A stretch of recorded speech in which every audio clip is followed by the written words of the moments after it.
Pode começar, João. Bom, boa noite a todos e a todas que começam hoje essa aventura de 5 encontros com uma peça fundamental de William Shakespeare, Otelo. Eu vou propor literalmente uma experiência. É quase, por assim dizer, um teste final para um livro há muito em gestação. Na verdade, 2 livros. O primeiro livro, bastante adiantado, trata do par Machado-Shakespeare e como Dom Casmurro, na verdade, é uma reescrita excepcionalmente aguda e inteligente de 3 peças shakespearianas que dialogam com o mesmo tema, apenas na superfície, o ciúme. Na verdade, o Estatuto da Evidência. Otelo, Cimbalino, Conto de Inverno. Nessa ordem de escrita. Sendo que Conto de Inverno, The Winter's Tale, opera, em relação ao Otelo, um deslocamento similar ao que Graciliano Ramos realizou ao escrever São Bernardo.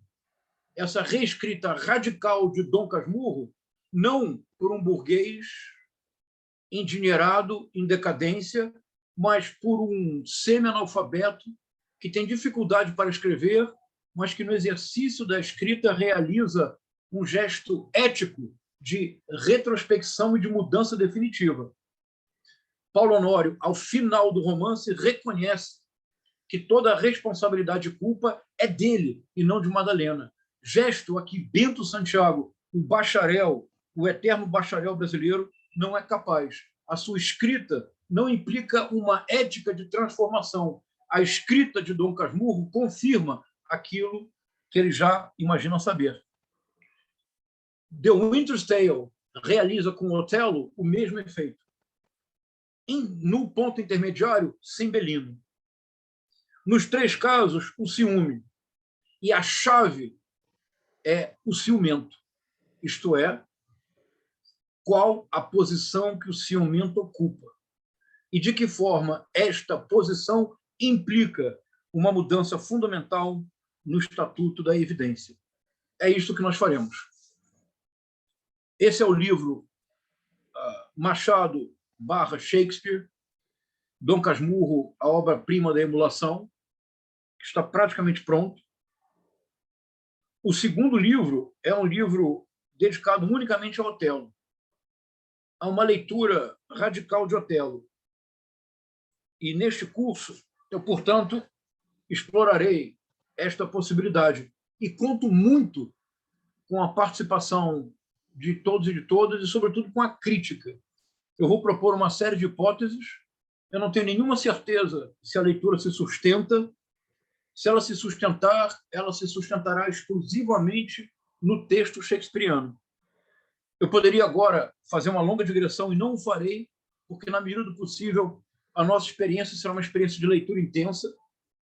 Eu poderia explicar um pouco o método que eu usarei, mas eu não o farei. Ele ficará claro ao longo do caminho, e no segundo ou terceiro encontro, então, eu tratarei do método, que é a descrição densa de um texto literário.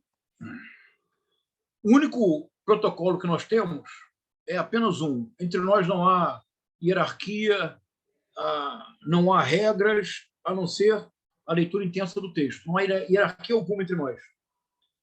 Em nenhuma circunstância, as leituras que eu propuser são necessariamente leituras que todos devem acolher. Pelo contrário, eu espero que vocês contestem as minhas propostas. O único protocolo é que, em cada encontro, nós trataremos apenas do ato que estivermos lendo. Então, hoje, trataremos apenas do primeiro ato.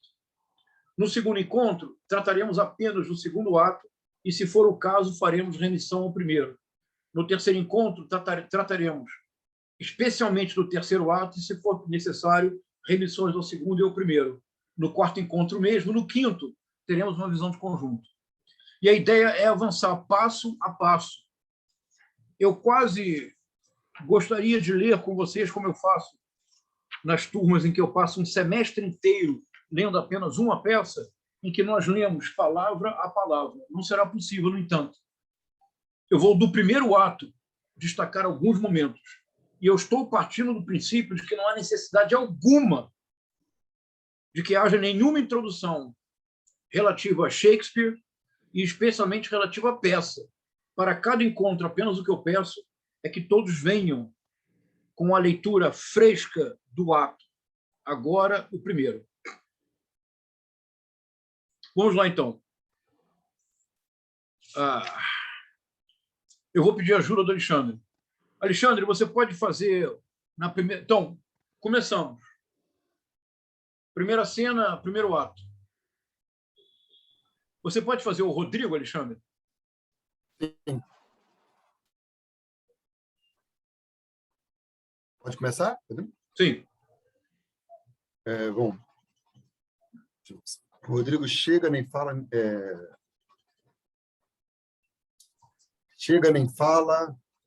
Não me parece gentil que tu, Iago, que tem usados minha bolsa como se fosse tua, saibas disso tudo.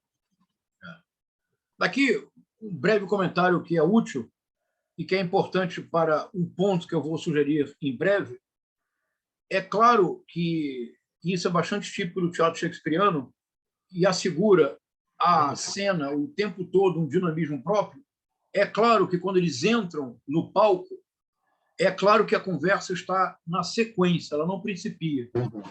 Encontra-se já em média res. De acho, você não ouve.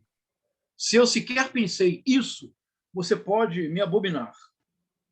Disseste que tu tinhas ódio dele? E essa palavra aqui é bem importante,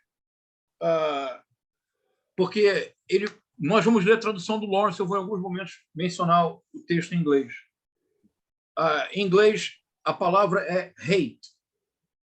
Essa palavra é particularmente importante no monólogo final do Otelo, que eu vou destacar.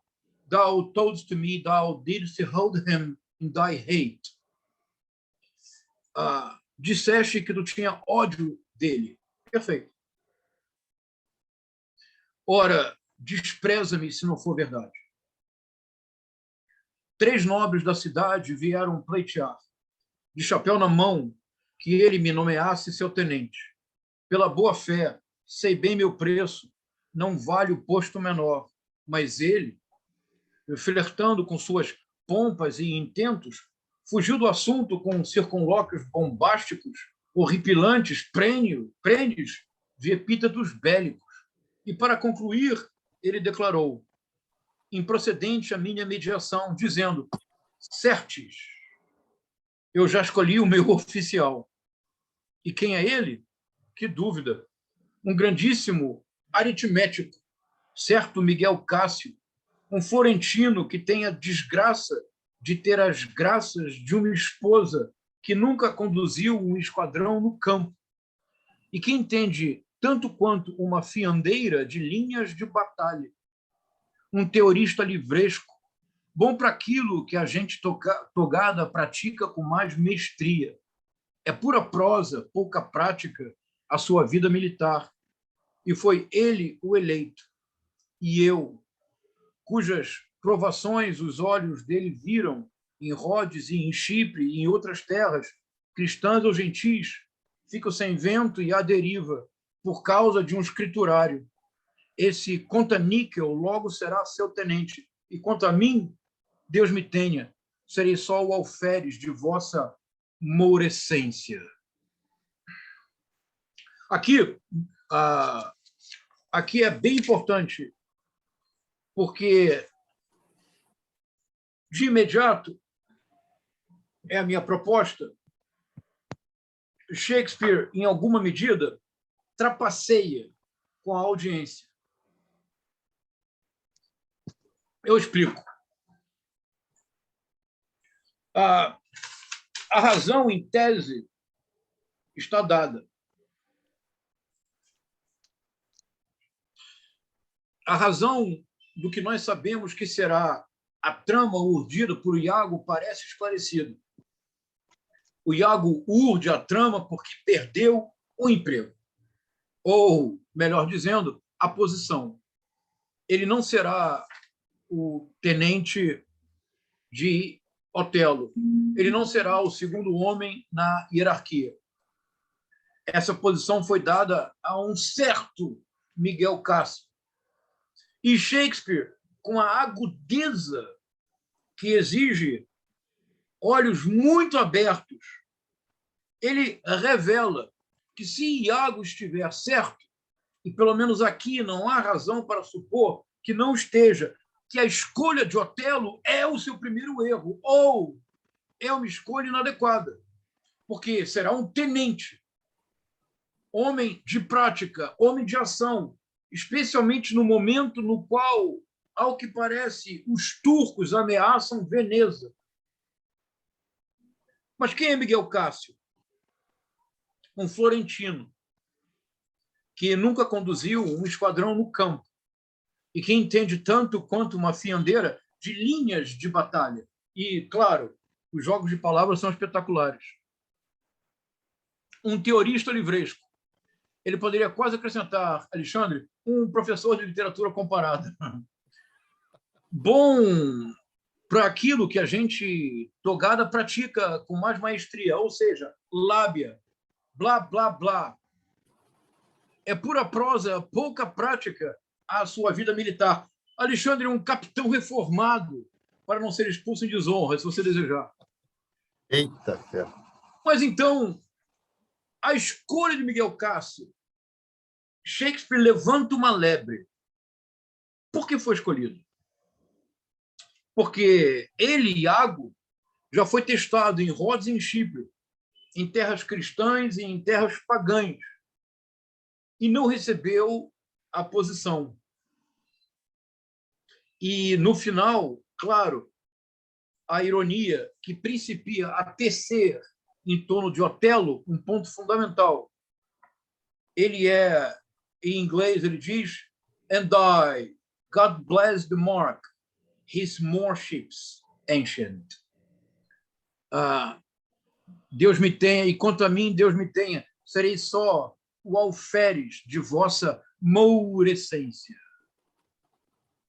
O mouro, more ships ancient, que em breve será chamado de aquele, muito em breve, quase na sequência imediata, the one with thick lips, os lábios grossos, beiçudo, negro.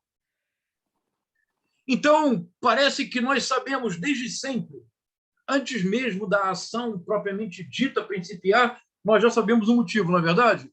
Por que é que Iago urde a trama? Ora, porque ele foi preterido.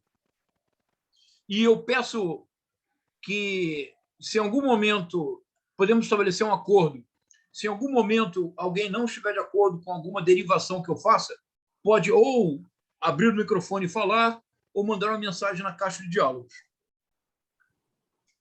E não é verdade que, mesmo aqueles que não leram a peça, sabem que Iago urde a sua trama, ressentido por não ter ganho a posição que supunha merecer? Não é verdade isto? Pois, e se eu lhes disser que toda a minha leitura depende de considerar que aqui Shakespeare trapaceia com a audiência, ou trapaceia para melhor encantá-la? Será mesmo isto?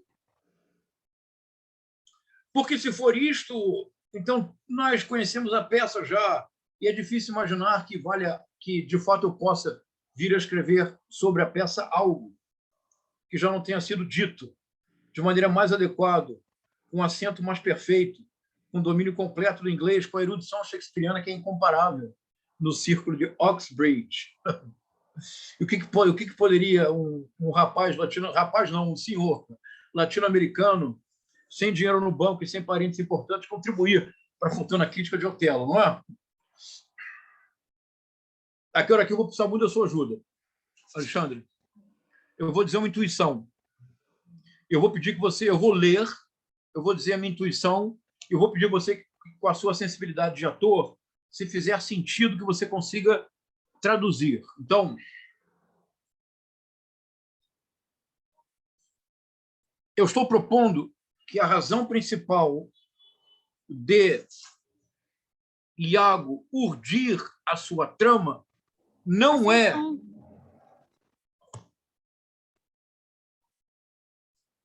eu quero propor que a razão principal de Iago urdir a sua trama não é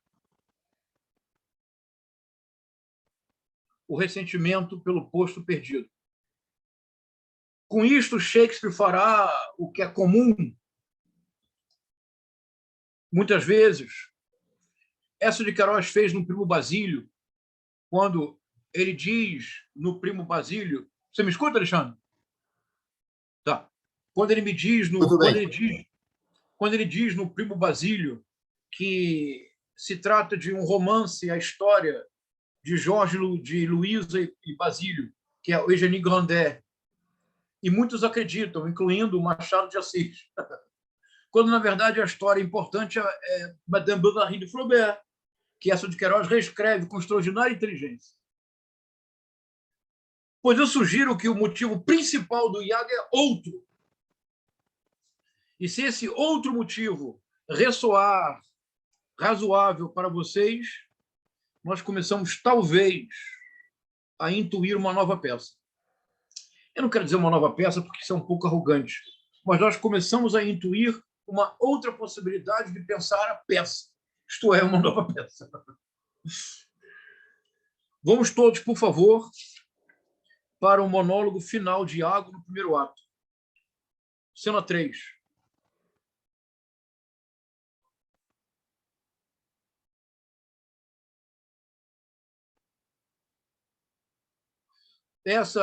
A cena sucede a engraçadíssima cena em que o Iago repete muitas vezes para o Rodrigo, but put money in thy purse. Põe dinheiro na bolsa. E repete tantas vezes que se torna óbvio que o Rodrigo será enganado. Eu assisti uma encenação de Otelo no The Globe, em Londres, claro, em que um ator, um comediante do Monty Python fazia o Iago, e ele repetindo put money in thy purse. Quando ele chegava na terceira repetição, o teatro inteiro gargalhava, porque já era óbvio que o Rodrigo ia ser feito de trouxa, a palavra mesma que Iago usa. Então, eu vou tentar transmitir a minha intuição, Alexandre, depois eu peço que você, então, releia. Então, o Rodrigo, mudei de ideia, eu vou vender todas as minhas terras. O Iago, vai, adeus, e forra o teu bolso de dinheiro. Rodrigo sai. Agora, Iago está só no palco.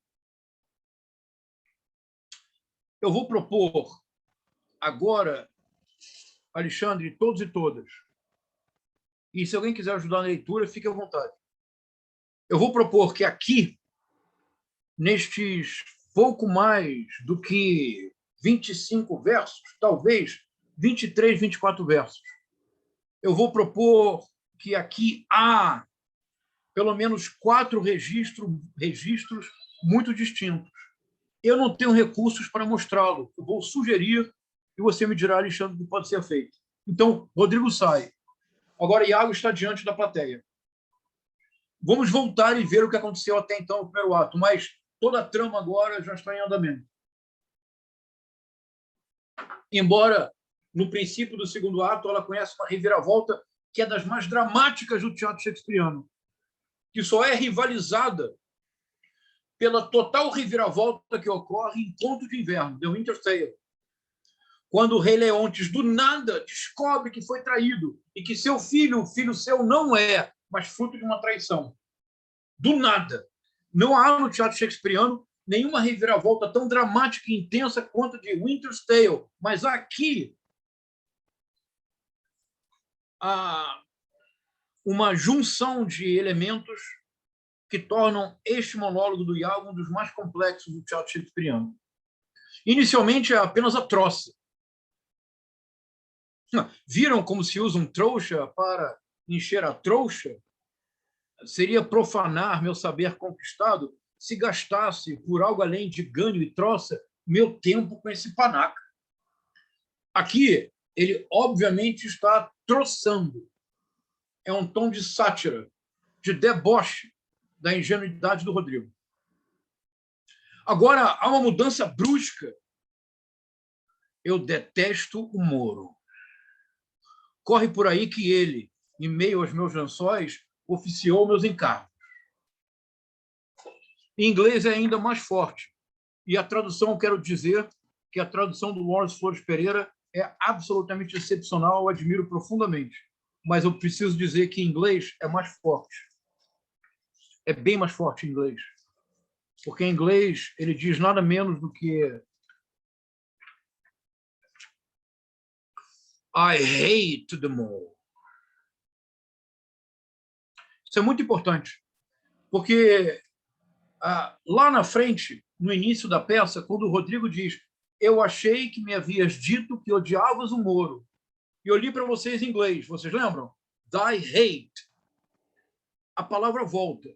E eu detesto o Moro não é tão forte quanto eu odeio o Moro. Vocês concordam? Eu odeio é I hate the Moro. Corre por aí que ele, em meio aos meus lençóis, oficiou meus encargos. A raiva, essa frase, I hate the Moro, corre por aí que ele, em meio aos meus lençóis, oficiou meus encargos. Ele está tomado pelo ódio. O sentimento abranda. Eu não sei se é verdade, mas eu, frente a uma vera suspeita do tipo, ajo como se fosse vero. Outra modulação. A minha proposta é que agora, até os 2 últimos versos, o Shakespeare está colocando em cena the workings of the mind. Se eu fosse um diretor, aqui, depois que ele dissesse, eu não sei se é verdade, não é mais ódio, mas eu, frente a uma mera suspeita do tipo, ajo como se fosse vero. Eu apagava a luz do teatro agora. Ficaria só a voz do Iago, porque ele está pensando em voz alta. Ele não está informando o que ele fará, como quase sempre eu vejo esta passagem encenada. Eu acho que é um enorme equívoco. Aqui, de fato, é essa extraordinária presença shakespeariana da mente no palco.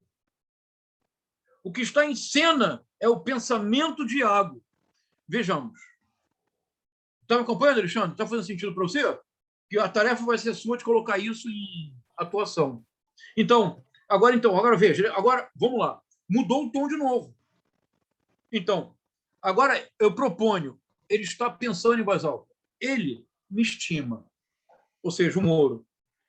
E isso já ajuda meu intuito de trabalhar. Cássio é homem decente. Muito bem, vejamos.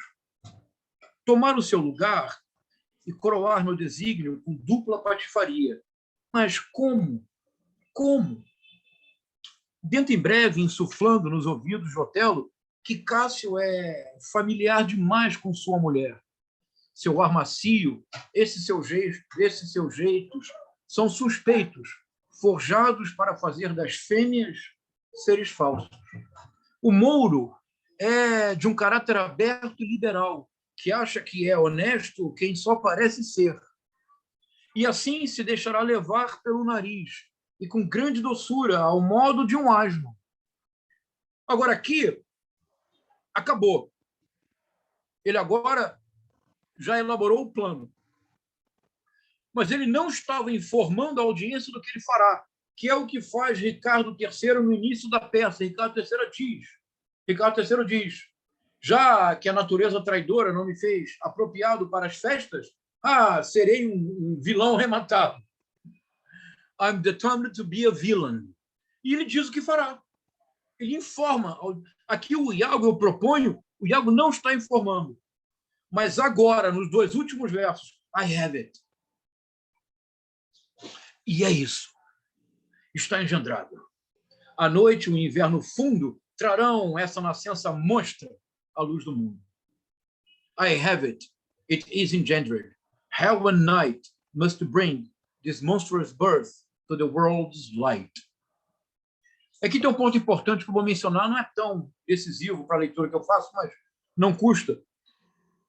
Geralmente, nesses momentos de rima, no final de versos brancos, o Shakespeare ou fixa uma ideia, ou geralmente anuncia para a plateia que a cena se encerrou.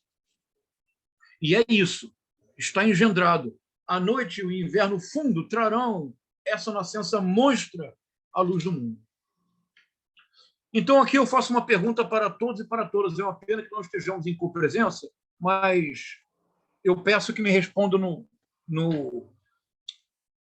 na caixa de diálogo. E eu vou dialogar com o Alexandre.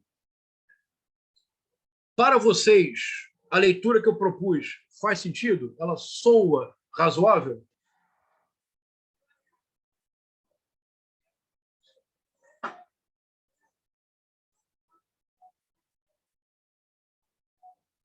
E, obviamente, é bem importante que vocês fiquem totalmente à vontade para discordar. Eu vou ficar imensamente agradecido com as críticas e as discordâncias. É muito melhor descobrir se errado em aula do que no texto impresso. No texto impresso é levemente constrangedor. Na aula é apenas um exercício. Tá bom, obrigado, então. Então, eu farei agora algo que eu não voltarei a fazer, mas vocês compreenderão que é indispensável. E aí voltaremos aqui. Então, vou repetir. Eu farei agora algo que eu não voltarei a fazer, mas é indispensável neste momento. Eu remeterei ao monólogo do Iago no final da primeira cena do segundo ato. Peço que todos tenham diante dos olhos.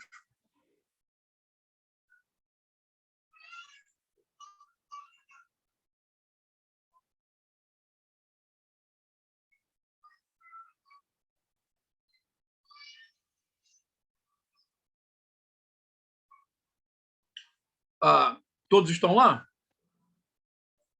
Aqui é um ponto muito importante nesta peça. Nós já tivemos a informação decisiva. E eu a proponho. O ressentimento por ter perdido o posto de tenente é secundário. O motivo principal de Iago é o ciúme.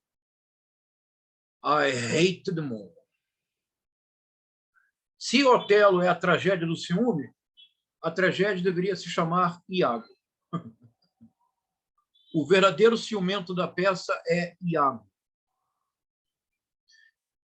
E eu não farei, e um acordo que quero estabelecer com vocês, nós não faremos em nenhuma circunstância análise psicológica alguma de personagem.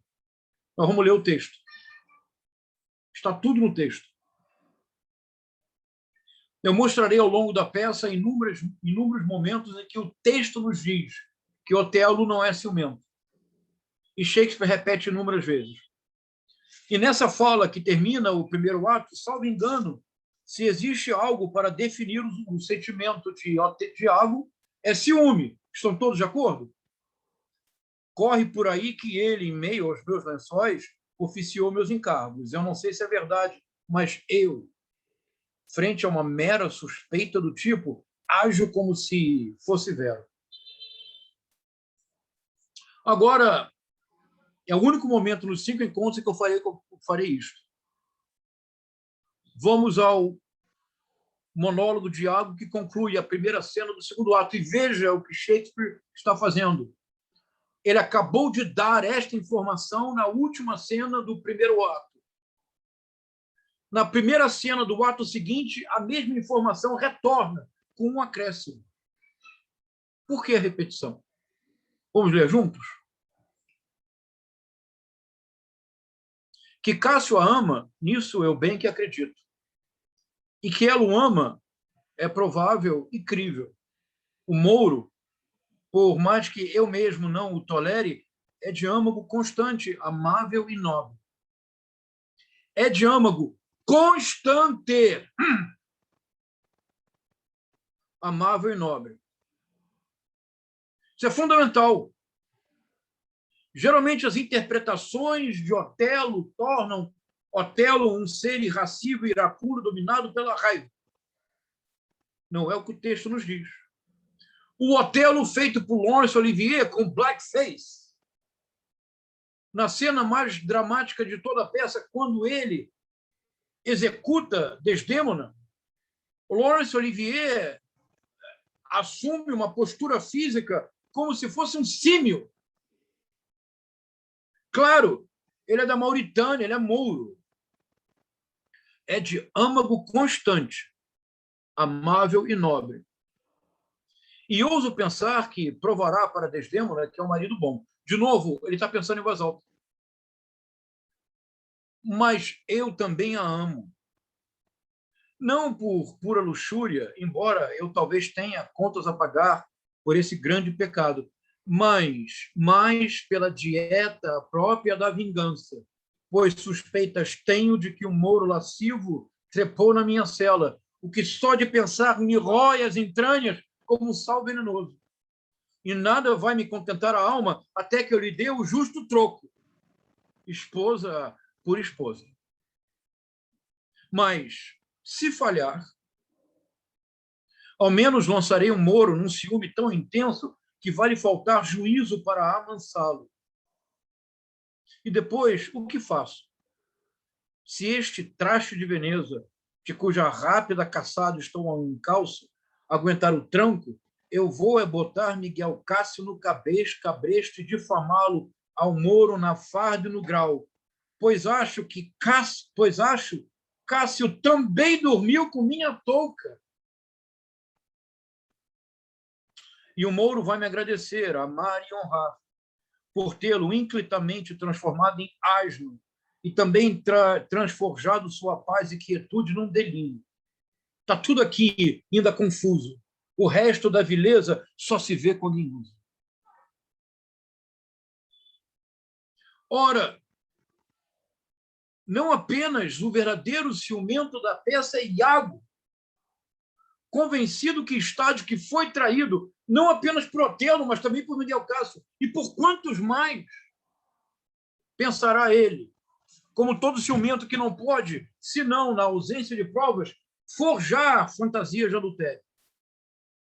Mas temos agora uma informação impressionante que, salvo engano, não é destacada. É que a peça toda, os 5 atos que leremos, é apenas a falha do plano principal.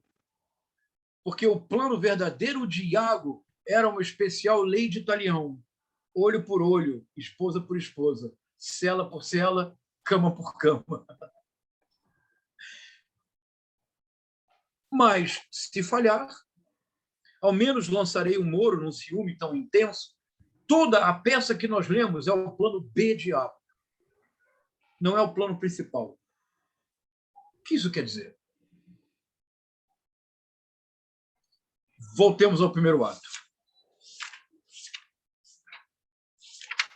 Vocês agora entendem o que eu digo quando eu sugiro que Shakespeare, de maneira muito hábil, trapaceia com o espectador. Porque quando ele se revela ressentido por não ter recebido o cargo de tenente, este ressentimento ele não é a razão principal. A razão principal da fúria de Iago é o ciúme. Eu repito. Primeiro círculo de demonstração. Eu proponho. O verdadeiro ciumento da peça é Iago. Vocês considerariam razoável esse primeiro círculo? Peço que respondam, porque eu vou seguir para o segundo círculo. Sim. Parece possível, Marcelo? Sim, sim. Quando for assim um momento de falar, eu queria colocar alguma Pode alguma colocar questão. agora. Fique à vontade. Então, primeiro, queria agradecer, né, a oportunidade. Eu li essa obra mesmo para a aula. Eu confesso que eu não tinha lido o Otelo, então eu vou arriscar aqui Claro. né? Uma primeira leitura. Mas o que você falou faz, além de fazer muito sentido, realmente tá no texto, né? Como você mesmo disse.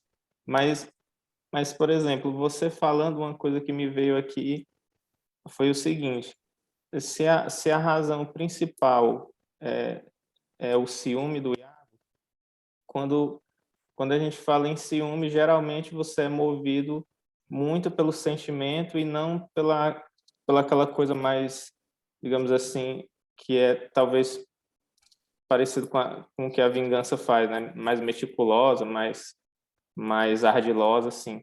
Que é o que a gente percebe durante a leitura, né? Que ele vai pensando muito meticulosamente como destruir o Otelo, né?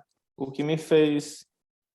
A pergunta seria o ciúme em si ou a vingança que o move? Depois eu queria que, enfim, acho que ao longo dos encontros, né? Vai Isso ficar está mais ótimo, claro. Marcelo. Eu vou propor que você me permita não responder, porque eu vou tentar caminhar de ato em ato. Mas você tem toda a razão. É bem importante o que você disse, porque no caso do Iago, a vingança que ele trama tem como motivo o ciúme e não o ressentimento. Você concordaria com esse ponto? Ah, sim. Não, tranquilo. É apenas o primeiro círculo. Isto é, mesmo para aqueles que não leram a peça, o Iago sempre é representado como alguém que age movido pelo fato de encontrar-se ressentido porque perdeu o posto a que aspirava, não é verdade? O primeiro círculo que eu Isso. estou mostrando é que no texto não é isto. O motivo real do Iago não é o ressentimento, embora ele exista e esteja presente.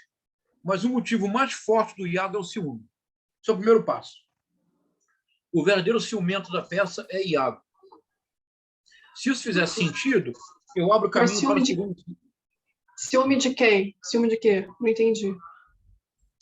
Dora, eu vou ler de novo o texto, olha. Porque eu sempre trabalho assim, eu trabalho sempre no texto. Olha aqui.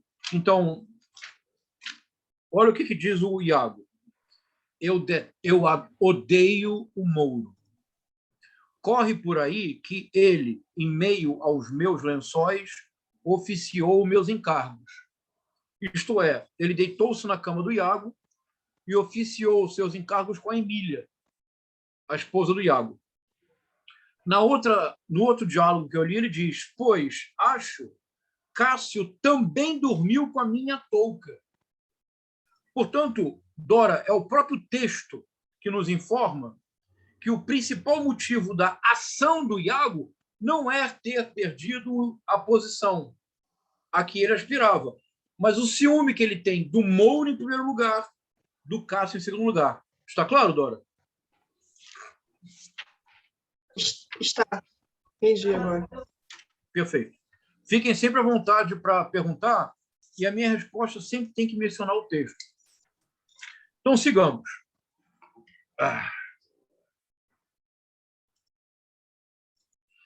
Ainda na primeira cena do primeiro ato, nós vamos concluir este ato pedindo para Alexandre fazer aquela leitura. Você tem tempo de pensar, Alexandre? Não vou colocá-lo nessa situação tão difícil de imediato. Na sequência, em que Rodrigo e Iago inauguram a peça, há uma fala muito importante na edição da Penguin, ou quem tiver mesmo no Kindle, ou em qualquer outra edição, nós estamos entre os versos 60 e 65, primeira cena, primeiro ato.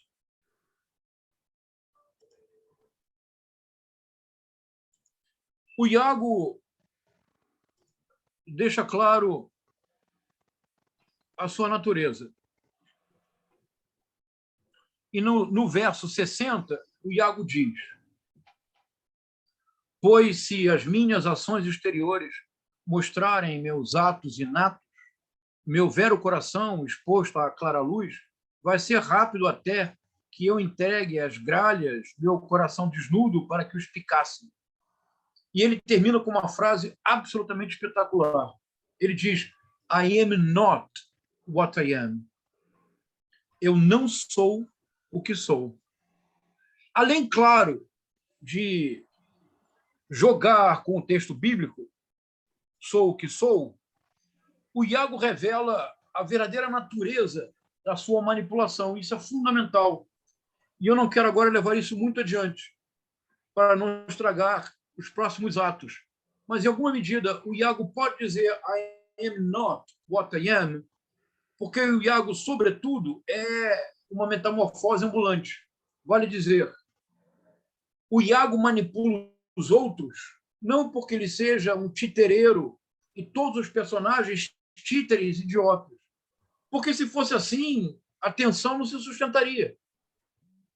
Iago manipula os outros porque Iago se adapta ao desejo dos outros. É uma espécie de Zelig do mal. A resposta do Rodrigo é bem importante. Eu a explorarei no segundo ato. Ele dirá que grande fortuna deve ter o beiçudo para levar as coisas assim. Isto é, para ter conquistado Desdémona, que era cobiçada por tantos, verdadeira princesa, filha do homem mais rico de Veneza, o Brabantio. João César, eu gostaria, eu acho incrível a sua leitura, mas você está focando muito no aspecto fundamental, seria o ciumento Iago. Mas em torno do Iago, aí, como você falou, aí nesse instante dessa leitura, eu fiquei muito atenta àquelas questões, nesse início também, da sede, da questão do dinheiro, do poder em material, que ele, inclusive, chama, na minha edição, está aqui, do aritmético, fazedor de adições, que é o Cássio, né? E como ele... Você não quer adiantar, mas como ele lá na frente vai roubar as joias, né? E tudo, quer dizer, ele é um ladrão também nesse sentido. É um recalcado, cornudo, pelo ciúme, se é mesmo, né? Se é a invenção dele, mas eu acho que é muito, além do ciúme, que você aponta muito bem, há muito mais nessa inveja do Iago. Quer dizer, a questão do dinheiro, mas por que chama o outro de fazedor de adições, esse aritmético? E por que ele não é assim? Não sei, eu acho que um comentário em cima disso também gostaria de ouvir. Não, está ótimo, Elizabeth, eu não vou explorar isso agora, mas isso especialmente ficará claro no terceiro ato. E aí você pode desenvolver uma hipótese, não tem problema nenhum. É uma possibilidade muito interessante, claro. O Iago, como ele mesmo diz naquele monólogo que eu li, com esse jogo de palavras do texto shakespeariano, dirá o Iago, viram como se usa um trouxa para encher a trouxa? É isso. Claro. E ele vai retirar todo o dinheiro, não vai sobrar nada para o Rodrigo. O Rodrigo perde tudo. E antes dele dizer isso, o Rodrigo, de maneira bastante cândida, diz assim, olha, ele diz, veja, para confirmar o que você está dizendo, mudei de ideia, porque ele queria se afogar. E o Iago diz, não se afogue não, venda tudo, venha para Chipre, que eu vou conseguir a Desdémona para você. Então, diz o Rodrigo, mudei de ideia, vou vender todas as minhas terras. E o Iago diz, vai, adeus, e forra o teu bolso de dinheiro. Claro que tudo isso irá para o Iago, sem dúvida, Elizabeth. Uma coisa importante na sua observação, Elizabeth, vou aproveitar uma nota de rodapé teórica. Qualquer texto literário de alta densidade, como um texto shakespeariano, machadiano, ele é absolutamente resistente a toda interpretação. O que uma interpretação pode fazer, por mais que seja aguda, é iluminar um ângulo determinado da obra. Mas, pelo efeito mesmo de iluminar um ângulo, deixa outros na sombra. Na minha leitura, eu vou destacar de maneira quase obsessiva que o ciumento é o Iago. Eu vou destacar o caráter constante, o âmago constante do Otelo, palavras do Shakespeare. E eu vou mostrar uma série de fatores que, em geral, são negligenciados. o que eu deixarei de lado? O que você mencionou, por exemplo. Então, seria perfeitamente legítimo que você desenvolvesse uma leitura cujo foco fosse precisamente este. Isso é bem importante, Elizabeth, porque muitas vezes teóricos da literatura entram em discussões absolutamente desnecessárias, porque essas discussões só fariam sentido se alguém fosse capaz de reduzir a complexidade de um texto ficcional a uma interpretação única. Isto é uma ingenuidade que nenhum de nós permitirá. Então, na minha leitura, o que eu vou destacar é esse ponto, está certo? Mas o que você levantou é perfeitamente possível. O seu foco, e é fantástico, eu estou gostando muito. Quer dizer, não, espere que você pode ver discordar. Deslocar, né, do Otelo para o Iago. Fantástico, fantástico. Desculpa, é só uma... Nada, não, mas foi ótima observação, Elizabeth. E todos fiquem absolutamente à vontade para sugerirem outras possibilidades. Vamos lá, então. João, queria só destacar essa observação sua, que eu achei perfeita, né, do modus operandi do Iago, como de um Zelig malévolo. Né? Enfim, isso acho que é absolutamente preciso. Né? Enfim, era só essa observação. Tá, obrigado. E eu vou mostrar isso agora. Então, como eu estou partindo do princípio de que todos terão sempre lido na véspera da aula cada um dos atos, eu não vou, em nenhuma circunstância, sumarizar o ato, por favor. Para mim, todos vocês têm um ato na cabeça. Então, o que podem Rodrigo e Iago fazer? Apenas colocar água no chope. Isto é, o máximo que eles podem fazer é evitar que o casamento se consuma, que a noite de núpcias seja propriamente nupcial. E só há uma forma de fazê-lo, é denunciar noivo e noiva, Otelo e Desdémona, ao homem mais rico de Veneza, ao poderosíssimo Brabâncio. O Brabâncio que não queria, em nenhuma circunstância, receber mais uma vez o Rodrigo, que já havia se mostrado impertinente e havia sido por ele escorraçado. Agora, por favor, verso 75.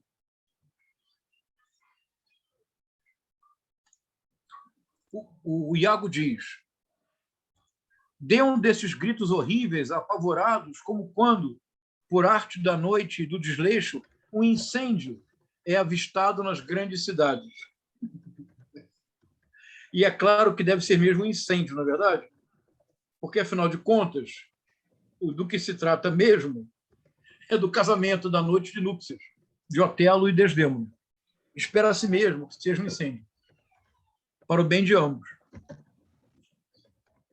Então, Rodrigo: olá, Brabâncio, senhor Brabâncio, eia!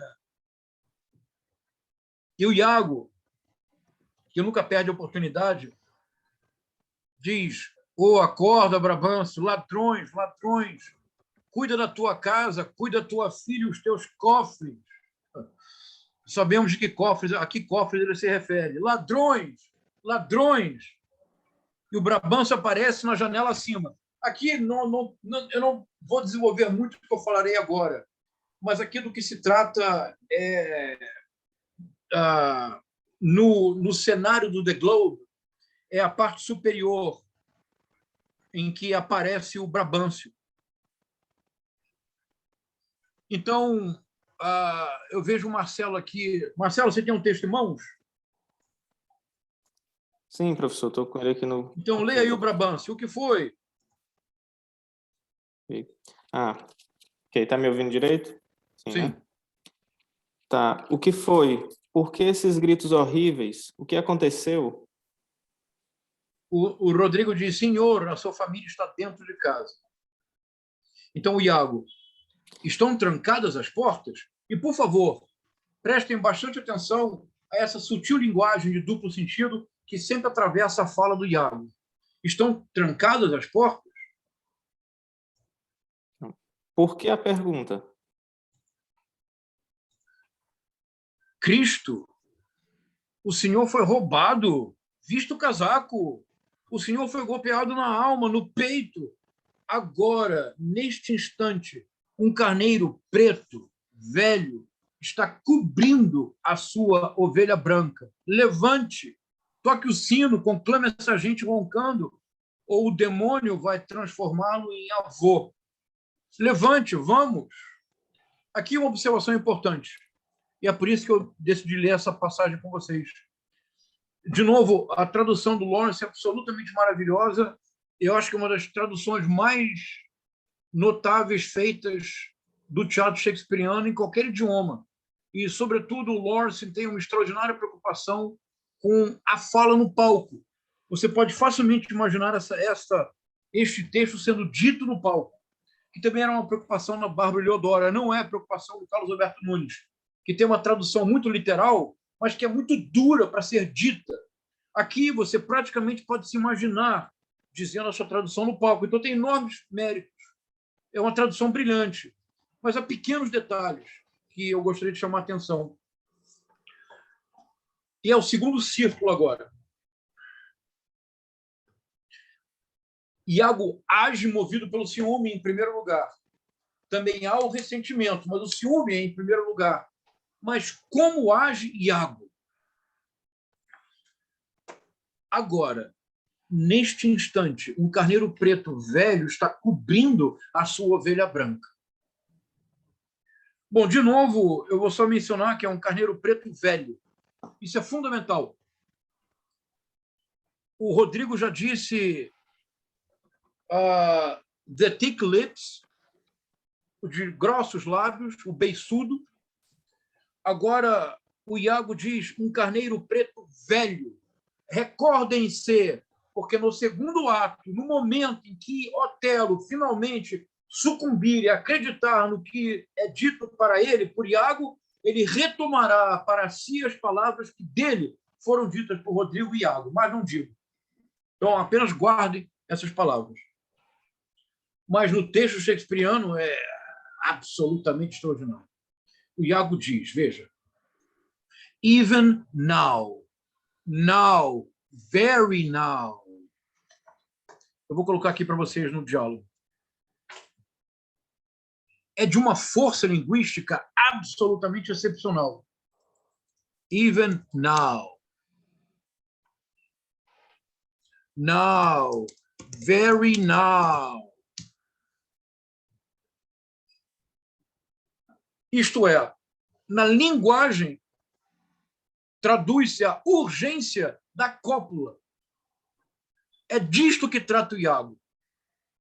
Então, agora, neste instante, agora mesmo, neste instante, do ponto de vista linguístico, é absolutamente excepcional. Seria difícil imaginar uma maneira melhor de traduzir a urgência do próprio ato sexual. Eu só conheço um exemplo. Não, um. Há vários.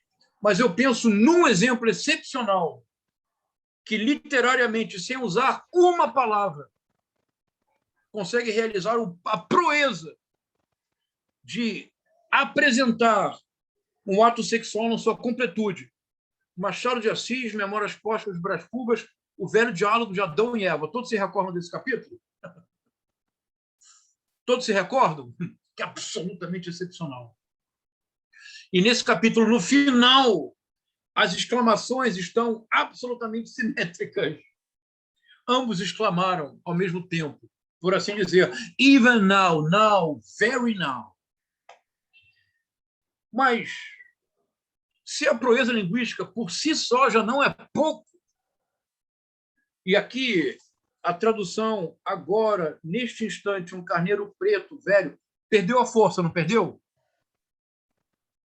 Agora, não, agora mesmo, agora, neste instante, um carneiro preto, velho, está cobrindo a sua ovelha branca. O tempo do Iago na peça inteira está definida linguisticamente pelo Shakespeare. É o tempo do que eu chamaria nowness.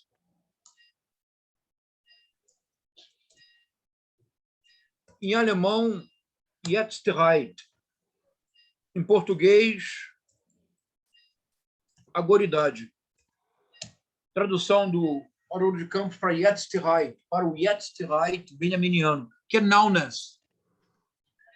O Iago, o tempo todo, age movido por um sentimento de nowness, de agoridade, de intensificação do presente, intensificação contínua do presente. Mas agora não direi. No segundo ato, isso ficará mais claro em oposição a um personagem. E aqui, o Zelig malévolo também é um Zelig mimético.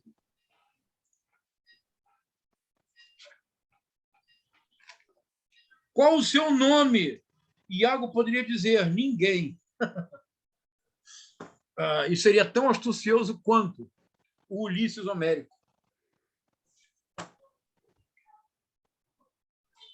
Então, já temos duas ideias. E não teremos mais do que ideias nos 5 encontros. A primeira delas é que, sem negar o ressentimento por ter perdido a posição, e que, de fato, é um motor da ação, mas não é o motor mais importante. O motor decisivo da ação de Iago é o ciúme. Ora, aquele monstro de olhos verdes que zomba daquilo que se alimenta,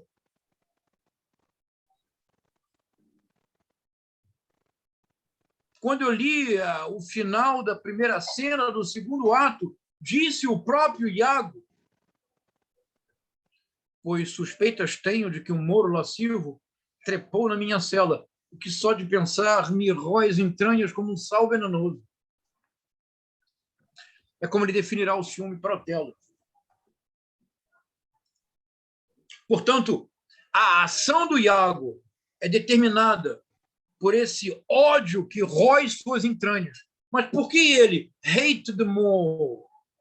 O texto nos diz, não é porque ele perdeu a posição, é porque ele se julga traído.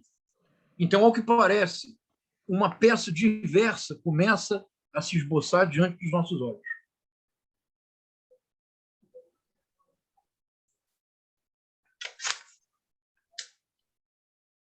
Primeiro círculo, segundo círculo. Shakespeare nos está dizendo que a ação do Otelo, do Iago, é uma ação que tem como eixo a ideia de nowness. Se fosse preciso definir o Iago com palavras do próprio Iago, a primeira parte da definição seria, claro, I am not what I am. Mas ele pode não ser, não ser o que é, porque o seu tempo é o tempo do even now, now, very now. É o tempo da agoridade. Por enquanto, mais não digo. No segundo ato, eu vou retomar esse ponto.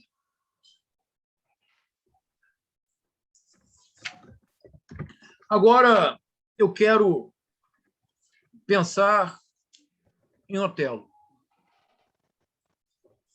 Vamos, então, para o segundo ato.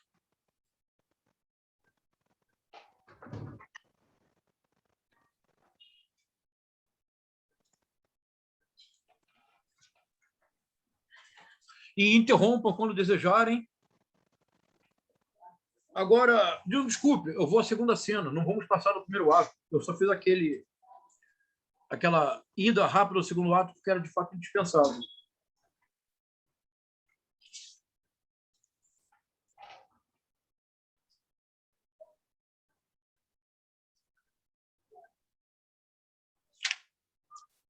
Então, agora, Iago encontra Otelo.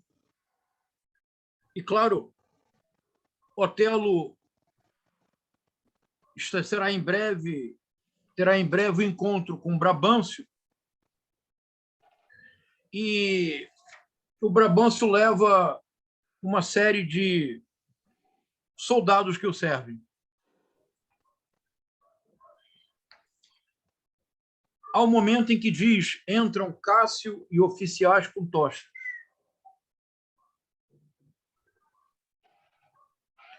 Alexandre, você pode ler o Iago?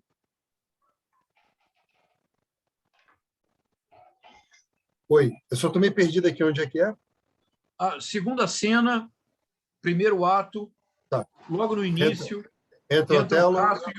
entram Cássio e oficiais com tochas, na sequência. Vou procurar aqui. Eu ainda não sei ainda dominar João de... César, Entram Cássio e os oficiais com tochas. Isso.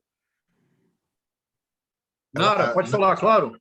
desculpa, só enquanto o Alexandre se encontra, é que eu só ia comentar uma coisa, ainda voltando aqui ali no verso 90, né, do ato 1, cena 1, que você estava falando dessa fala do Iago. É interessante porque eu tenho uma edição aqui na minha casa, que é, na verdade, da minha filha, que é uma versão que tem a versão original, né, do Shakespeare, Isso. e tem uma versão facilitada, né? E é engraçado que se chama No Fear Shakespeare, né? Eu conheço. Você conhece. E é interessante... Traz para a linguagem contemporânea, né? Isso. Exatamente. Tem duas eu achei colunas, né? interessante a tradução que fizeram para essa fala dele, quando dizem, no finalzinho, fala, Rise, arise, awake the snotty citizen with the bell, or else the devil will make a grandsire of you. E na tradução contemporânea, eles dizem, if you wait too long, you have black grandchildren, como se fosse o devil. Muito interessante isso. Claro. Mas é a ideia mesmo, é muito bom. Claro. Explicita, claro. E eu não vou explorar muito isso agora, Nara, mas no segundo ato há uma cena fundamental, quando o Otelo realmente, pela primeira vez, é vencido por Iago.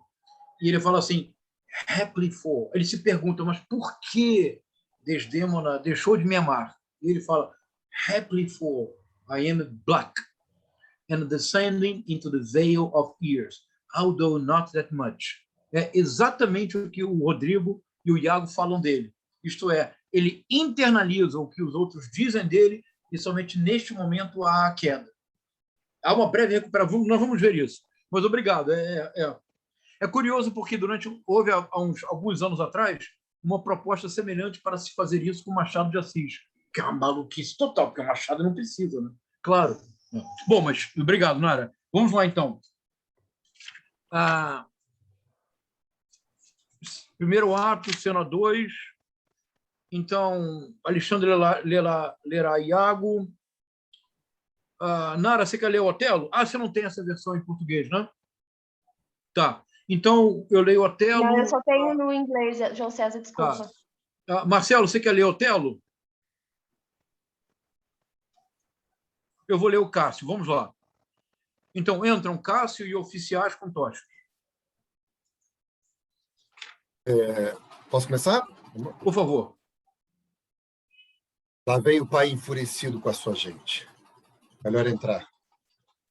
E o Iago já procura de todas as formas influenciar o Otelo. Agora, vejam... Agora, vou pedir para vocês que nessa leitura que faremos agora, eu peço, por favor, que vejam como Shakespeare nos está dizendo que Otelo é um homem de admirável autocontrole. O Iago nos disse de Otelo, âmago, constante, amável e nobre. Vamos levar a sério o que Shakespeare escreveu. É tudo que eu peço. E vamos ver o comportamento de Otelo. Total self-control. Nada o abala. Então, repete lá. Vai lá de novo, por favor, Alexandre.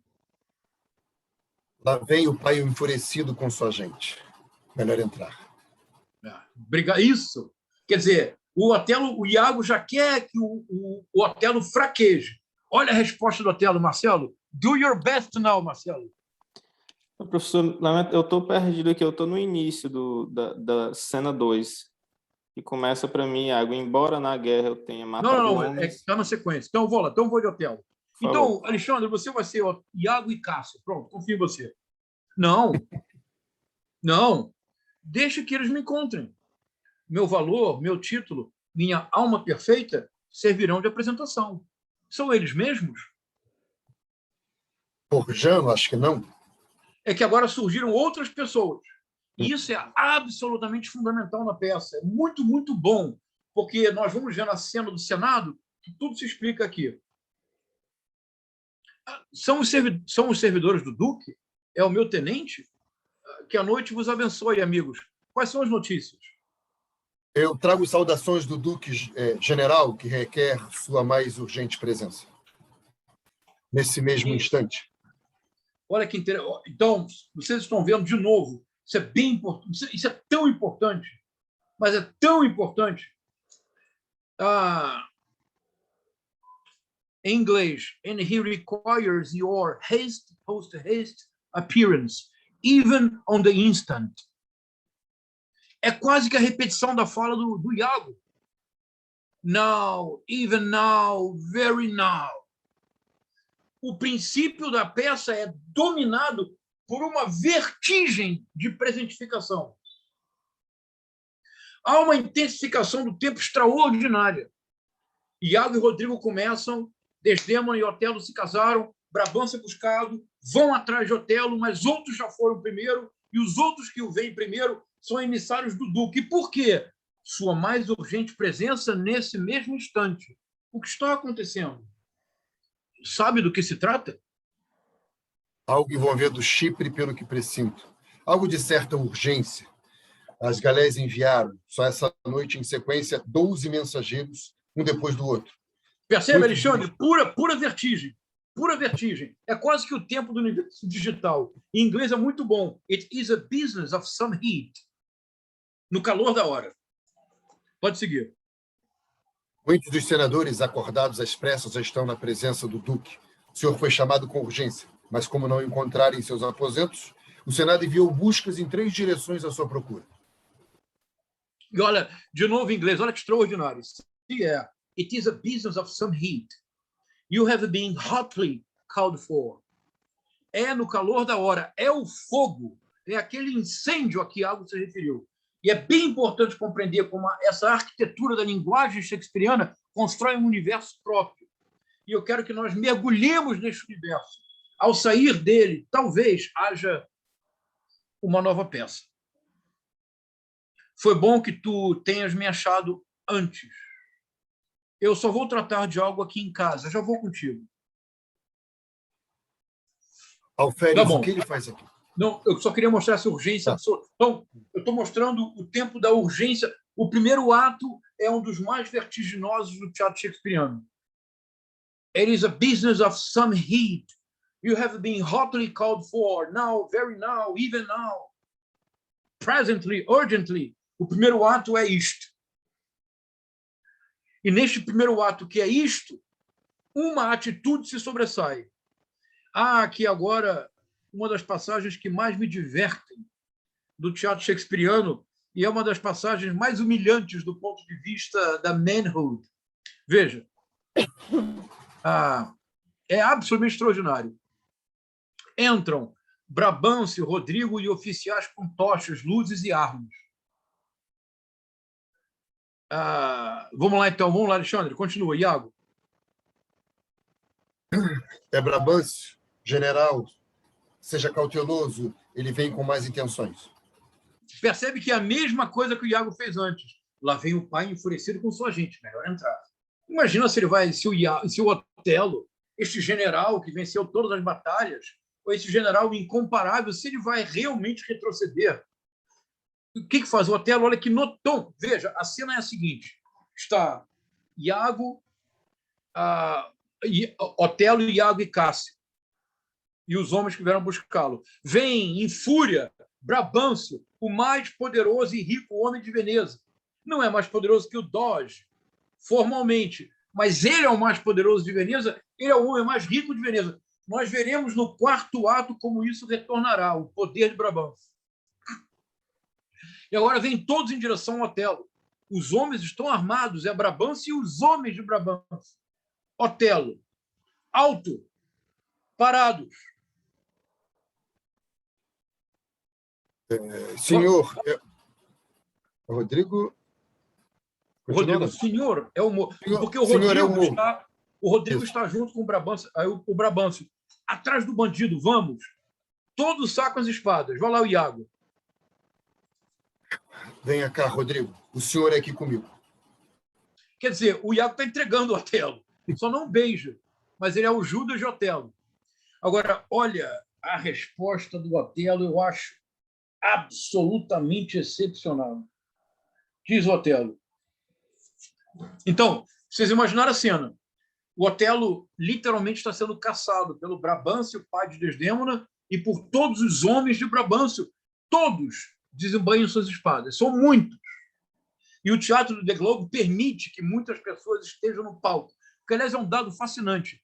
Porque quando o teatro na Inglaterra é fechado, quando ele retorna no século XVIII, o palco dominante na Inglaterra é o palco italiano. E no palco italiano, a movimentação dos atores shakespearianos é limitada. Porque o The Globe, The Wooden O, esse O emadeirado que ele se refere no Henrique V, tinha espaço suficiente para imaginar essas cenas. Os apartes no teatro shakespeariano são muito verossímeis nesse teatro de palco ampliado. Num palco italiano, o aparte pode parecer artificial, não no teatro do The Globe. Então, muitos homens, e agora o Otelo simplesmente, com a calma que é possível, com a calma que nenhum de nós teria, o Otelo, guardem as espadas faiscantes antes que o orvalho as corroa. Isso é absolutamente genial. Olha que maravilha! Cercado por homens que tiraram suas espadas em fúria, o Otelo calmo, composed, absolutamente dono da situação, dono de si mesmo, um homem treinado nas mais difíceis batalhas, cujo aço foi temperado em situações adversas. Para ele aquilo é engraçado. Quando ele se vê rodeado por homens do Brabâncio, ele tem vontade de rir. Absolutamente calmo, ele diz: guardem as espadas faiscantes.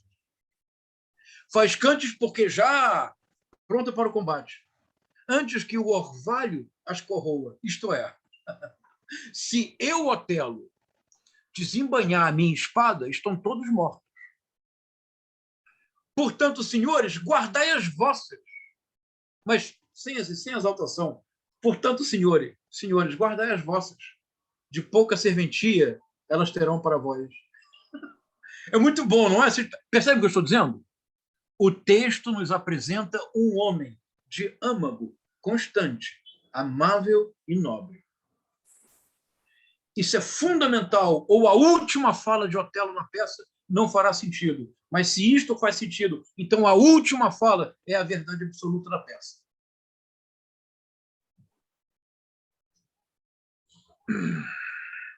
Bom senhor, e ele se refere ao Brabâncio, sua idade inspira comando bem mais do que suas armas. Ladrão imundo, onde escondeste minha filha? Tu a enfeitiçastes na tua desgraça. Moro, eu pergunto a todo bom senso que há no mundo. Não está ela presa aos jugos da magia? Ela, uma moça tão linda, terna e feliz, tão avessa à união a ponto de rejeitar os jovens mais ricos e airosos do país. E, Alexandre, essa fala é muito importante, porque nesta fala é apresentada de todas as formas os preconceitos do Brabâncio em relação ao Otelo. Feitiçaria, lascívia, ela necessariamente foi enfeitiçada, porque como se apaixonaria por isto? E ele se referirá ao Otelo como it, porque ele é mouro. Então, destilados estão todos os preconceitos contra o Otelo. Pode seguir. Deixa eu voltar aqui. Não está ela presa aos jugos da magia? Ela, uma moça tão linda, terna e feliz, tão avessa à união a ponto de rejeitar os jovens mais ricos e airosos do país. Quando é que ela, atraindo a chacota geral, trocaria o seu tutor pelo peito escuro de uma coisa como tu, de algo que dá medo? Que o mundo me julgue se não for claro e óbvio, que tu a aturdiste com tuas magias sujas, abusando da frágil moça com poções que abatem os sentidos. Isso vai a juízo, é provável, palpável, é o menor raciocínio. Por isso eu te prendo e também te detenho como alguém que deprava o mundo e faz usança de arte proibida e atentatória à lei. Prendam-no, e se ele resistir, rendam-no à força. O custo e risco é todo dele. Isso, obrigado, Alexandre. Faz uma diferença enorme um ator lendo, né? Prepare-se para o desafio final daquele monólogo do Iago. a situação escala em tensão. O Otelo está literalmente cercado. É preciso imaginar a cena. É preciso tornar a cena tão intensa quanto ela é. É preciso compreender a vertigem da nullness que domina todo esse primeiro ato. E a acusação é séria. Agora, Otelo experimenta da maneira mais completa possível o fato de ele não ser veneziano, sequer florentino, muito menos italiano, porque, afinal de contas, ele poderia ser sardenho ou napolitano, seria um italiano não tão considerável para o veneziano, mas nem isto, ele é vossa mourescência. E se Desdémona por ele se apaixonou, só há uma alternativa, não há uma segunda, e a alternativa é: ele lançou mão das magias, porque sujas, porque africanas, porque magia negra. Não há, porque ele a enfeitiçou, porque se ela era avessa à união com os seus pares, com os jovens mais ricos e amados do país, como ela trocaria o seu tutor pelo peito escuro de uma coisa como tu? Não é preciso ir muito longe.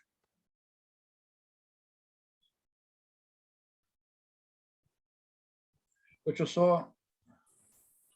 Professor,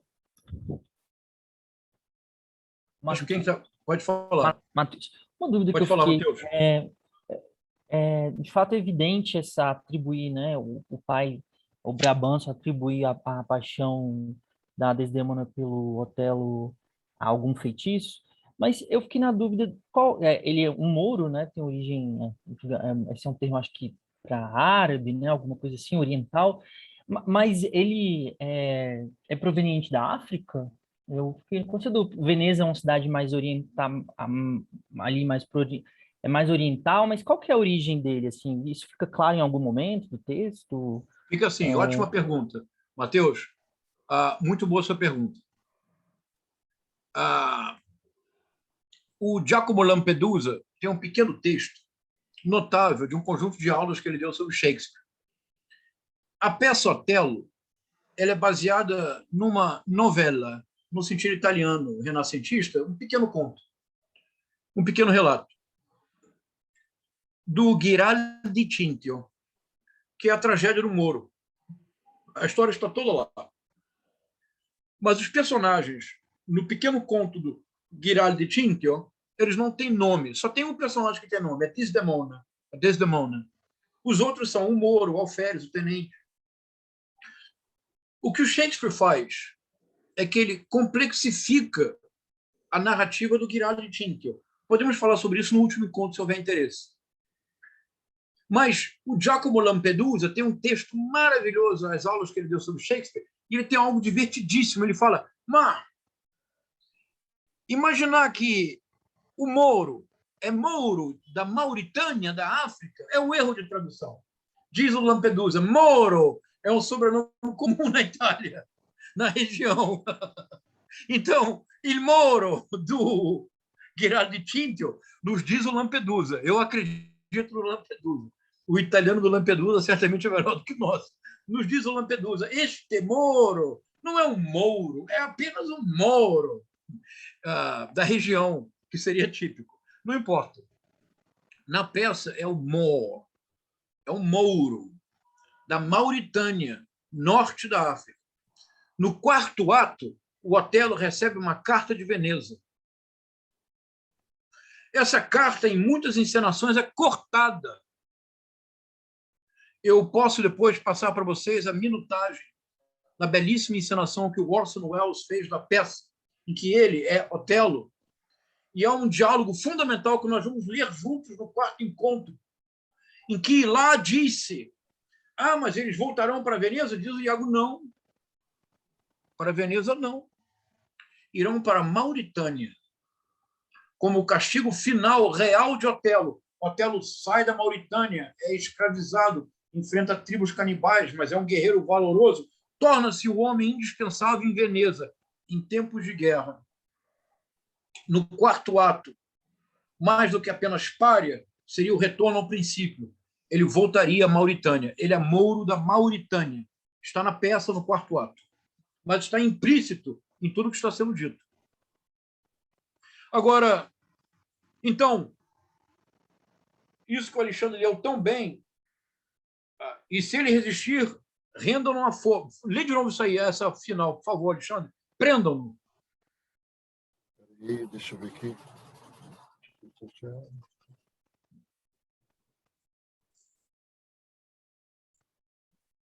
Prendam-no, e se ele resistir, rendam-no à força. O custo e o risco é todo dele. Resposta do Otelo. Então, o Otelo agora está cercado. Resposta do Otelo. Hold your hands. Parem todos. Vocês que estão comigo e também os restantes. Ou seja, nem os seus soldados briguem, nem os outros percam seu tempo. Porque se eles, de fato, tentarem prender o Otelo através de um gesto de força, o Otelo não precisará de ninguém para defendê-lo. Bastará com os seus braços para desmontar a todos. Mas eu vou dizer o que eu estou lendo aqui, vocês me dirão se parece razoável. Então, parem todos. Hold your hands. Vocês que estão comigo e também os restantes. Se minha deixa fosse brigar, e aqui, Alexandre, uma homenagem ao teatro, é que é deixa mesmo, deixa do ponto. Se minha deixa fosse brigar, já o teria percebido sem precisar de ponto. Em inglês é maravilhoso. Were it my cue to fight, I should have known it without a prompter.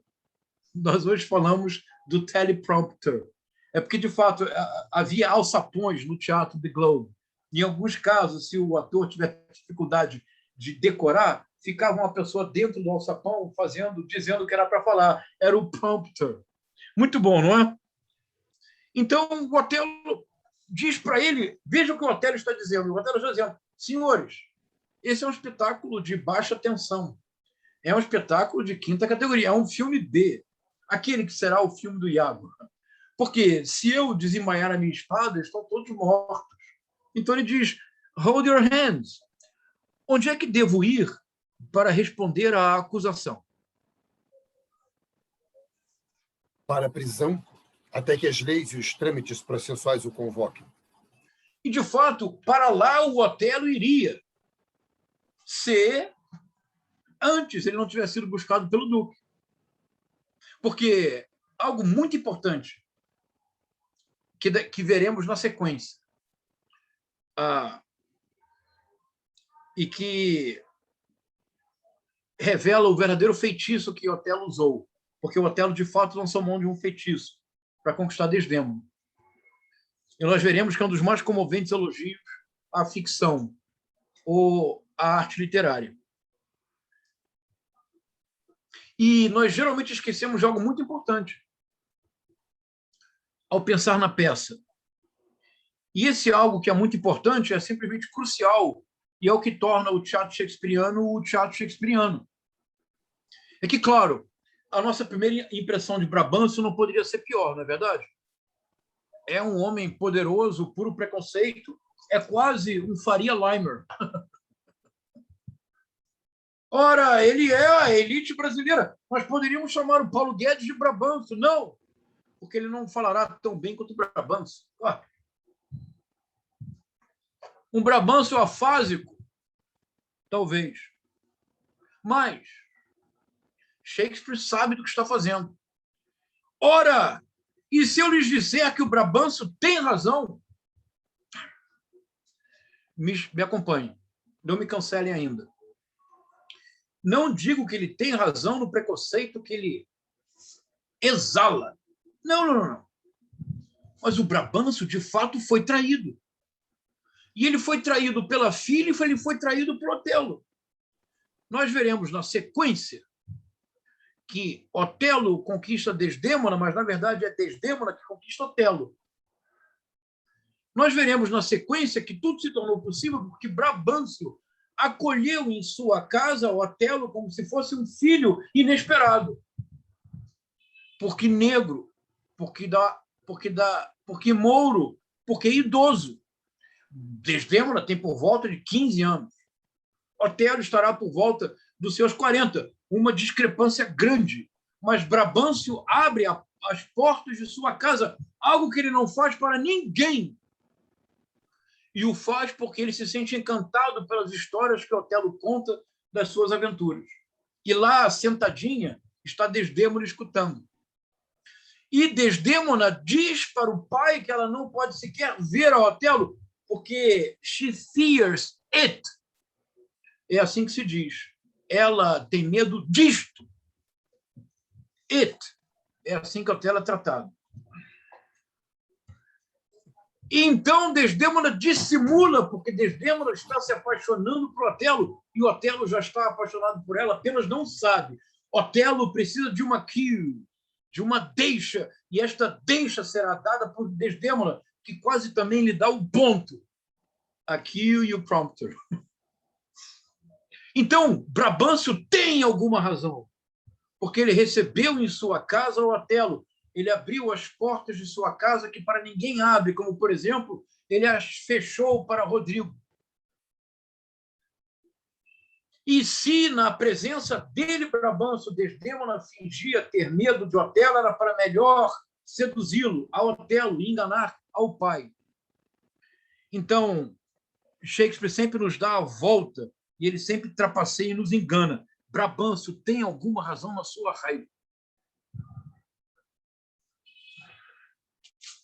O que eu quis mostrar aqui nesta cena, eu proponho, vejamos se é claro e se todos estariam de acordo. Eu quero sugerir nesta cena que a primeira aparição do Otelo em cena é muito impressionante. É todo um homem íntegro, composto, admirável autocontrole, enorme autoconfiança, completamente ciente do seu valor. Não é um homem a ser perturbado por ninguém ou por pouca coisa. Estariam de acordo?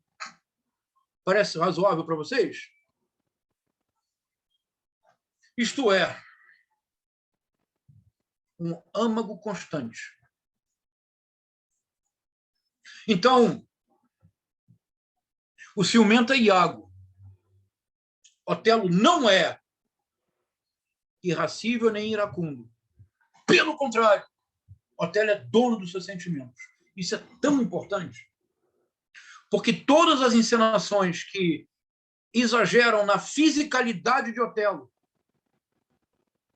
na voz, no caráter irracível, involuntariamente, são interpretações que aceitam a projeção de Iago, Rodrigo e Brabâncio e fazem um Otelo que desde sempre será aquele que executará Desdémona.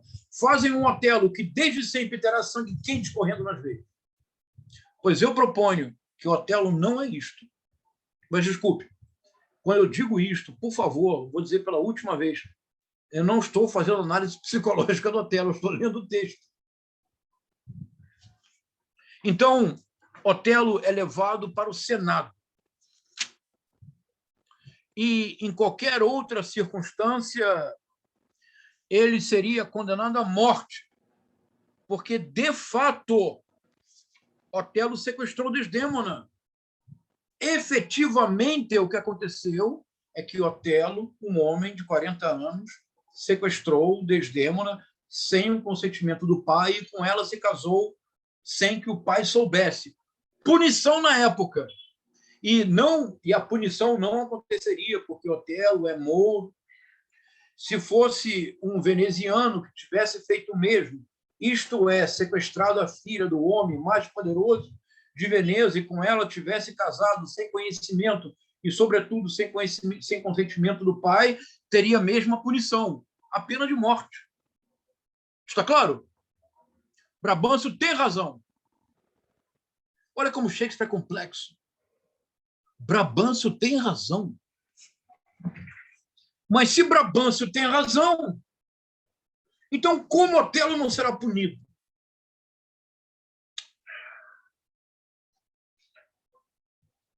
porque o primeiro ato, todo ele, se passa sob o signo da guerra. O primeiro ato está todo ele sob o signo da guerra. Uma guerra intestina. Rodrigo principia de maneira agônica com Iago. Tu que me disseste. Iago responde. Iago conclui o ato de maneira agônica com Otelo. I hate the moon.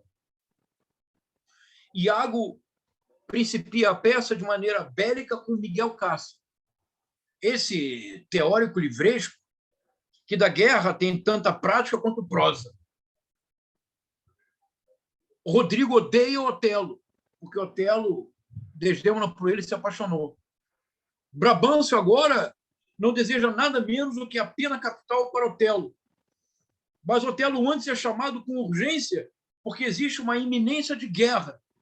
E chegamos à terceira cena do primeiro ato.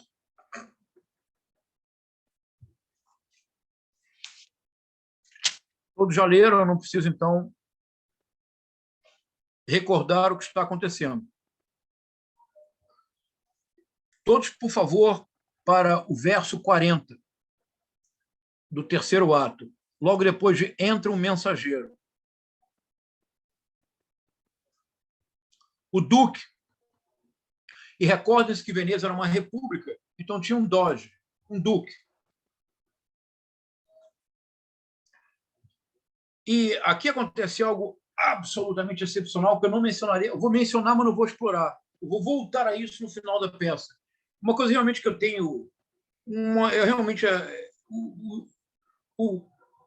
O texto shakespeariano tem uma capacidade extraordinária.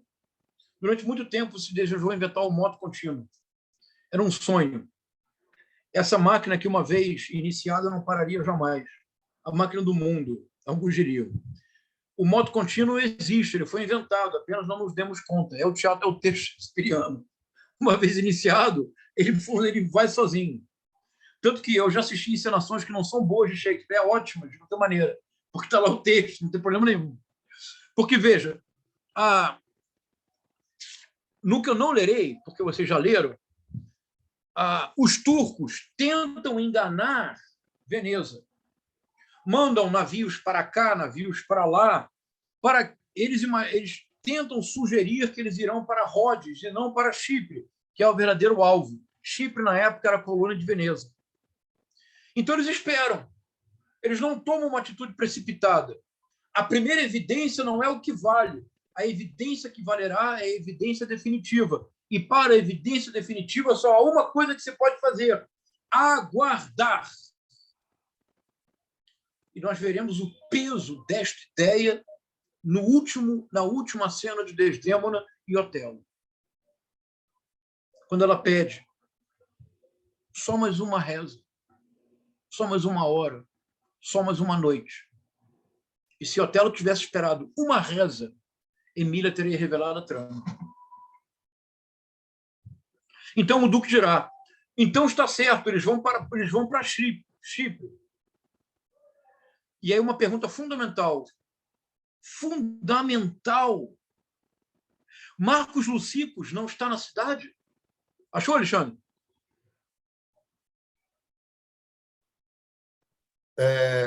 Qual verso? 40? Eu li no 43. O duque. Então está certo. Eles vão para Chipre, ou seja, os turcos. Marcos Lucicos não está na cidade?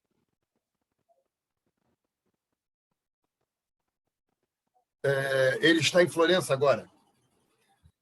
Escreva para ele de nossa parte e despache com urgência. Eis Brabâncio chegando e o valoroso Mouro. Olha que maravilha!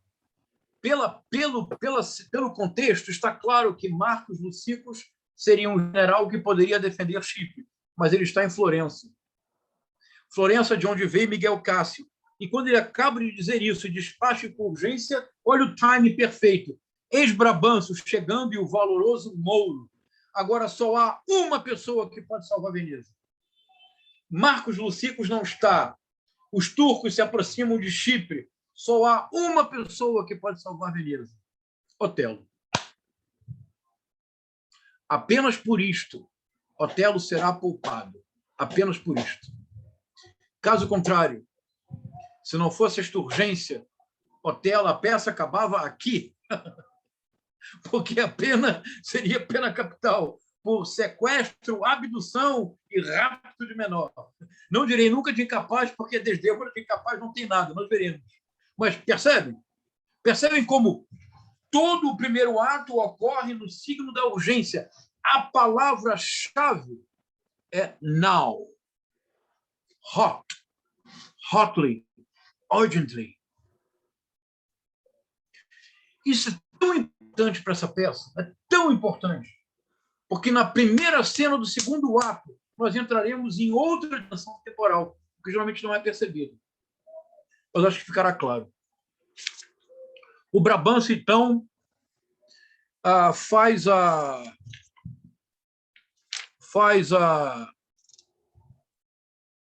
acusação, que é seríssima. Seríssima.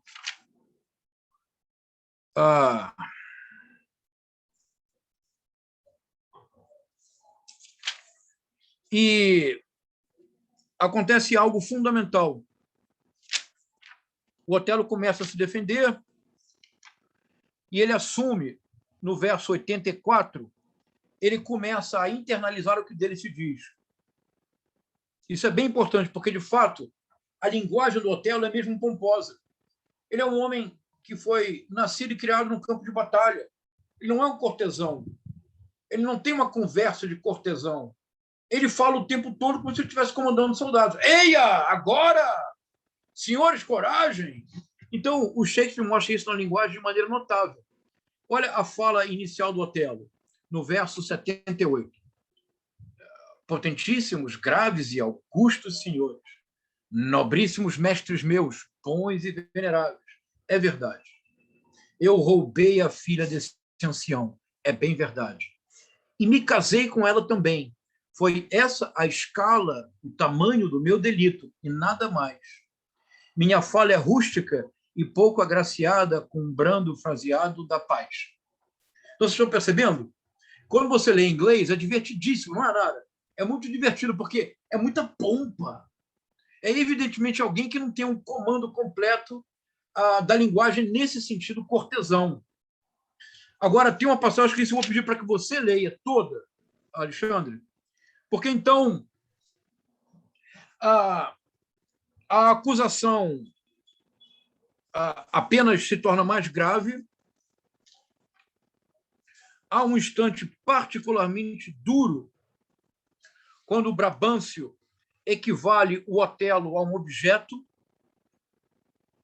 quando o Brabantio quer dizer para o Duque que seria impossível que Desdémona se apaixonasse por Otelo, porque ele tem uma prova. Isso é bem importante que eu vou dizer agora, para a leitura como um todo.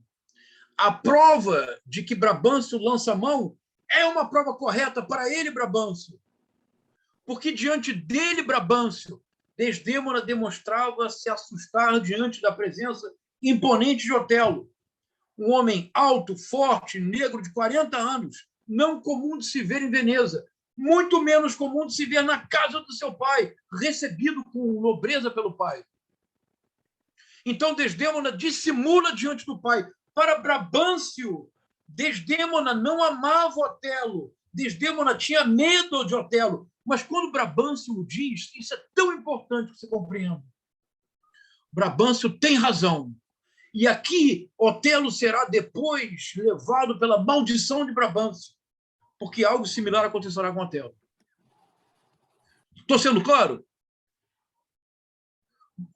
Então, quando Brabantio diz uma jovem sem arrojos, de alma tão quieta e calma, que até em seu gesto se via seu pudor, e apesar de sua índole, idade, do berço, seu renome, de tudo, amar algo que ela tinha nojo de olhar.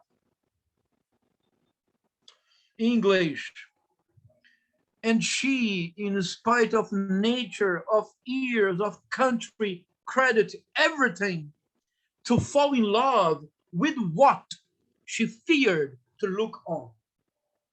with what she feared to look on. Mas era isto que Brabâncio via, porque diante de Brabâncio era isto que Desdémona representava. Portanto, neste momento, quando Brabâncio diz isto, o preconceito é enorme, mas o conceito não é falso. Isto é, não é falso para Brabâncio, porque Desdémona de fato dissimulou. Estou sendo claro? Faz sentido para vocês? Então, essa é a peça. Essa é a complexidade de Otelo. Porque esta complexidade voltará para assombrar a Otelo. Amar algo que ela tinha nojo de olhar? Parece impossível. Otelo, então, diz algo fundamental. Otelo diz: eu lhe suplico aos senadores, mandem chamar a jovem lá no Sagitário. Deixem que ela fale ao seu pai ao meu respeito. Se conforme seu relato me acharem vil, não apenas me tirem o encargo, a confiança que me emprestaram, mas deixem que a pena máxima recaia sobre a minha vida. O Duque, traga o Desdémona. De novo, nesse sentido em que a peça shakespeariana se dobra sobre si mesma, no instante final, justamente o que o Otelo não fará é o que agora o salva. O que salva a Otelo é que ele manda chamar Desdémona para que Desdémona seja escutada, para que a palavra de Desdémona seja o fiel da balança. Quando a peça avança, precisamente o que Otelo retira de Desdémona é a palavra. E aí ambos se perdem. Então percebam, por favor, como uma cena está dentro da outra e como a cena no final desdobra a cena do princípio. E como isso é demonstrado também pela linguagem, porque as palavras ecoam e atravessam a peça. Agora tem que ser com você, Alexandre, até porque eu sempre me comovo quando leio essa passagem aqui. Então, saem para buscar Desdémona. Ela será o fiel da balança. Ela será a juíza. Ah, se Bentinho tivesse escutado Capitu, hein? E se Bento Santiago tivesse dado palavra a Capitu, um único capítulo? E o romance seria São Bernardo. Mas não, porque Paulo Honório também não deu voz a Madalena enquanto era tempo, apenas posteriormente se arrepende. Então, agora, Otelo, ele sai para buscar Desdémona e o Otelo tem a chance de explicar o feitiço que ele usou. Então, Alexandre, a partir de seu pai me tinha em grande estima, por favor.